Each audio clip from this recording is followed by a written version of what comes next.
چودھری محمد علی رضولوی صاحب کا مضمون ہے بیوی کیسی ہونا چاہیے۔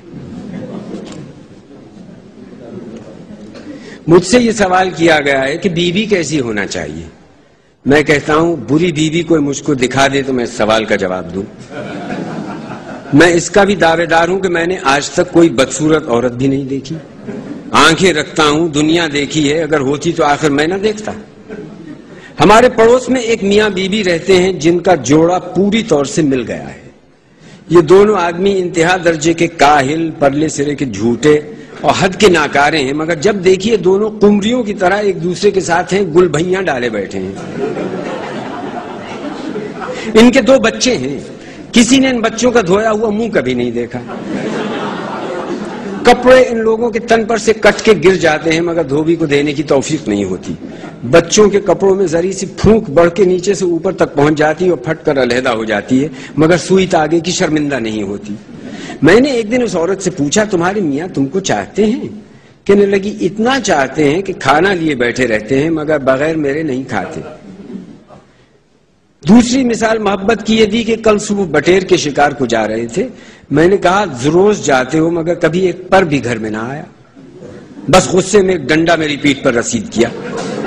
میں بھی دوپہر تک منہ پھولائے رہی، نہیں بولی۔ تب دوڑے گئے تیل کی جلیبیاں لے آئے، تب میں بولی۔ کسی رانڈ بیوہ کے یہاں ایک طوطا پلا تھا، وہ ہر وقت اس عورت کو مغلظات سنایا کرتا تھا۔ ایک دن ان کے یہاں پیر صاحب تشریف لائے، طوطے کو سن کر کہنے لگے ارے تیرا طوطا تو بڑا فحاش ہے، پنجرا کھول دے یہ اڑ جائے۔ کہنے لگی رہنے دیجئے میاں صاحب، گھر میں مردوے کی ایسی بولی تو سنائی دیتی ہے۔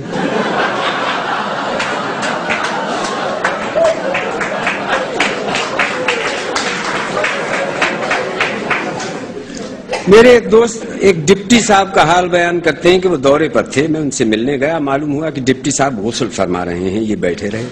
جب دیر ہوئی تو انہوں نے پھر دریافت کیا، معلوم ہوا ابھی تک غسل میں ہیں۔ سرکاری کام تھا جس کے ناتمام رہ جانے میں دونوں کی بدنامی تھی، اس وجہ سے سنگ آمد سخت آمد انتظار کرتے رہے، مگر ڈپٹی صاحب آج نکلنے کا نام لیتے ہیں نہ کل۔ ان کی آنتیں قل ہو اللہ پڑھ رہی ہیں مگر ان کی برآمدگی کی کوئی صورت نہیں دکھائی دیتی۔ خیر گھنٹوں کے بعد طلبی ہوئی تو کیا دیکھتے ہیں کہ ڈپٹی صاحب دفتر کے پاس کرسی پر بڑی شان سے تشریف فرما ہے، مثلوں کا ڈھیر لگائے مگر خالی پتلون اور کھڑامے پہنے بیٹھے ہیں۔ کام پورا کر کے جب یہ باہر نکلے اردلی سے اس انوکھی وجہ کا سبب پوچھی بیٹھے۔ معلوم ہوا کہ بیگم کو کسی بات پر غصہ آ گیا، انہوں نے حکم دیا کہ آج اس مونڈی کاٹے کو کپڑے نہ دیے جائیں۔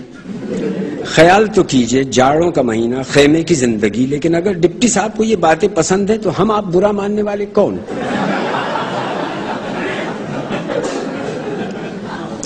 پیٹر پنڈر نے لکھا ہے کہ اسکاٹ لینڈ میں میں نے ایک شخص کو دیکھا کہ اپنی بیوی کو مارتا ہے۔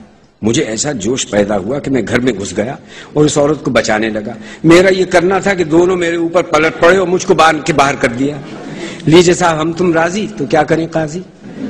کیوں صاحب اگر کسی کو فتنہ و فساد والی زندگی پسند ہے اور ایسا ہی شریک زندگی بھی پسند ہو تو ہماری آپ کی پسندیدگی یا ناپسندیدگی کیا چیز ہے؟ آپ کو اکثر اس طرح کی باتیں سننے کا اتفاق ہوا ہوگا، ارے یا الہی یہ ہاتھ تھکے، تن تن کوٹ ٹپکے، مچمچاتی کھاٹ نکلے، تب میرے دل میں ٹھنڈک پڑے، اڑوسی پڑوسی ادھر ادھر کھڑے نفرین کر رہے ہیں کہ بھائی کیا برے لوگ ہیں، کیا کتے بلی کی زندگی بسر کر رہے ہیں۔ لیجیے صاحب شور و شغم مٹ گیا، میاں نکل کر اپنے کام پر چلے گئے، بھی ہمسائے کچھ تو ہمدردی کرنے کے خیال سے اور کچھ زیادہ ٹوہ لینے کی کھڑکی کی طرف سے اندر داخل ہوئے۔ دیکھا کہ ایک طرف کا گال سوجا ہوا ہے، آنکھوں کی لالی باوجود منہ دھونے کے ابھی مٹی نہیں ہے۔ حال تو سب پہلے سے جانتی تھی مگر انجان بن کر پوچھنے لگی ہیں بہن کیا ہوا؟ جواب ملا بہن کیا کہیں، آپ ہی لڑے، آپ ہی خفا ہو کر چلے گئے، کھانا بھی نہیں کھایا، یہ دیکھو ویسے ہی رکھا ہے، پان کی ڈبیا بھی نہیں لے کے گئے، جی کرتا ہے کہ دن بھر بن پان کے رہیں گے، منہ صابن ہو جائے گا۔ لیجیے صاحب یہ تو گئی تھی کہ وہ میاں کی اگر ایک برائی کریں گی تو ہم 10 کریں گے، وہاں رنگی دوسرا دیکھا۔ ایک میرے مرحوم دوست کہا کرتے تھے کہ بیوی کے ناز و انداز ہر طرح کے اٹھائے جا سکتے ہیں لیکن ایک بات ناقابل معافی ہے، وہ یہ کہ یہ لوگ کبھی کبھی مر جاتی ہیں۔ اس کے مقابل میں دوسرا قصہ یہ کہ ایک صاحب نے بیان دیا کہ میری بیوی 2 ہی برس کے اندر داغ مفارقت دے گئی، ذرا سا لڑکا ایک پھوسڑا اپنی نشانی چھوڑ گئی۔ میری ایک بڑی سالی تھی جو شاید اسی انتظار میں پہلے سے رنڈاپا کھہ رہی تھی۔ خوش دامن صاحبہ کہنے لگیں میاں تمہاری سالی موجود ہے، اگر عقد کر لیتے تو مردہ رشتہ پھر زندہ ہو جاتا۔ میں نے بھی سوچا جب وہ جوان جہان نہ رہی تو یہ ادھیڑ کیا رہے گی، لاؤ کر بھی لو۔ لڑکے کی خالہ ہے، بچہ بھی پل جائے گا، جہیز بھی اچھا خاصا ہاتھ لگ جائے گا، ان کے مرنے کے بعد انشاءاللہ تعالی ہم اپنی ہمسن ڈھونڈ لیں گے۔ لیجیے صاحب عقد ہونے کو ہو گیا، مگر وہ آج مرتی ہیں نہ کل، وہ تو پہلے ہی سے بوڑھی تھیں، میرے بھی دانت گر گئے، مگر وہ جانے کا نام نہیں لیتی۔ ادھر میں کہیں سفر کو تیار ہوا، ادھر وہ امام ضامن لیے ڈیوڑی پاس پہنچ گئی۔ ان صاحب کا بیان ہے کہ بڑی بیوی کے مرنے سے تو مایوسی ہو ہی چکی تھی، میں نے یہ وتیرہ اختیار کیا کہ ادھر انہوں نے امام ضامن باندھا، ادھر میں نے بھی ایک چیتھڑا لے کر ان کے دانے بازو پر باندھ دیا اور کہنا شروع کیا خدا تمہارے سائے میں ہمیں پروان چڑھا ہے۔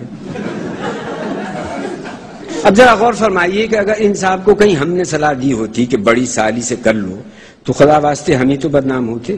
نہیں صاحب، اس معاملے میں یہی ٹھیک ہے کہ اپنی اپنی ڈفلی اور اپنا اپنا راگ۔